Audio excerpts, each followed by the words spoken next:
My name is Chip Ransler again. And I'm Manoj Sinha. And we're from Husk Power Systems. And before we start our presentation, we just want you to help us decide on making an investment. So we're going to ask you to stretch one more time, but pretend you're CEOs or board members of a huge energy company, a worldwide energy company. And we're going to give you some criteria and tell us if you want to invest in it. If so, raise your hand and keep it raised until you don't want to. So the first data point we want to give you is there are 350 million rural Indians who do not have electricity. And right now, if we turn those guys on with a flip of a switch, that would be a market of $19 billion. And in 5 years, that'll be $40 billion. So I'm investing. Anybody want to do that? That sounds pretty good. Okay, good. Hey guys, don't let Chip mislead you. Let me give you another source of information. 1/3 of the 350 million customers that he's talking about will either default payment in the very first year and or resort to some sort of electricity stealing. And we'll have to run wires for hundreds of kilometers to reach these pockets of villages, and we'll be wasting about 50% of the total power we are generating. And I'm guessing these are in little teeny pockets, right. Like 2,000 people, and they're not going to pay us much. And also, they're probably, if we don't do a good job, which we're probably not going to, they'll probably steal our power lines too, right? Yeah, this is no good. So. Oh no, so from top-down approach, this does not make sense for an investment. The boardroom doesn't make sense. You guys, nobody has their hands up. But we think this is a great idea. So Husk Power Systems is heavily invested in this opportunity. We are a company which makes off-grid power systems for rural India. We make we design, own, and operate 35 to 100 kilowatt distributed systems in India that run on rice husks, as Andrew said. And we do this because we think it actually makes a lot of sense, but you really have to take what you know and change your perspective. So let me see if I can convince you to change your perspective. What do you guys think? What do you guys think this is?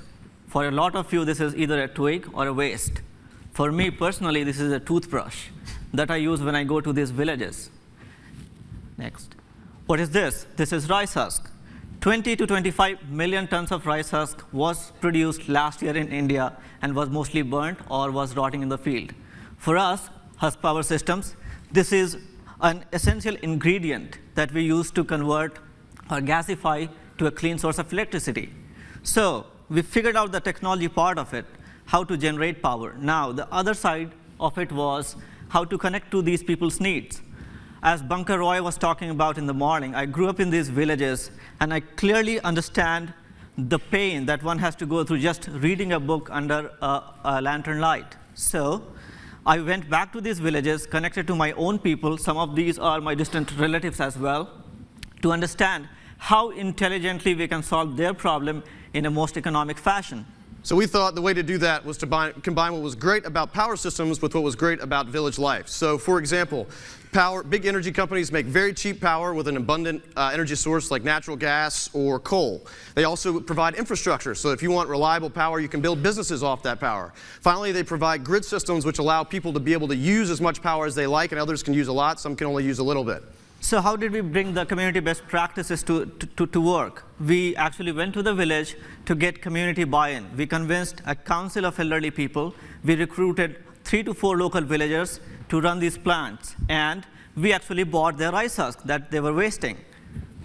So if you step back and look at the sum total of it, we are actually providing a tool that they can use to generate extra cash by opening small businesses or small enterprises.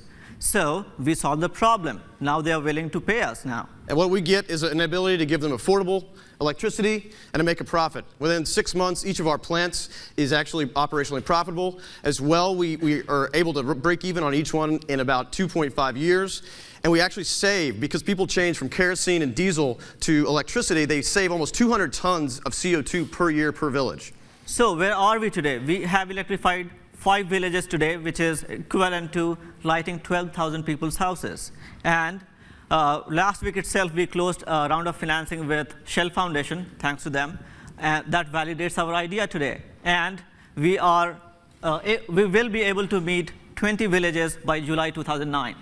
And India is really just the beginning. 350 million of them are just a part of the worldwide issue. That's about 1 billion people, as you've probably heard a couple times today. We've had literally hundreds of people contact us about doing joint partnerships to use our technology and our model all across the world. And in 5 years, we've got some great things in store. We think we've got about 5 million to have about 5 million customers in about 5 years, offset almost 1 million tons of CO2, and globally expand. We already are working on a pilot deal in Ecuador right now that will be hopefully going live in about 10 months.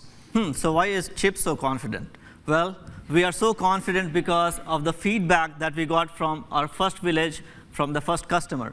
And this is what he said. We, the people of India, got independence in 1947, about 60 years ago. But I personally, or we, the people of this village, got independence today when Husk Power Systems came in and provided power for the first time in August of 2007. Thank you.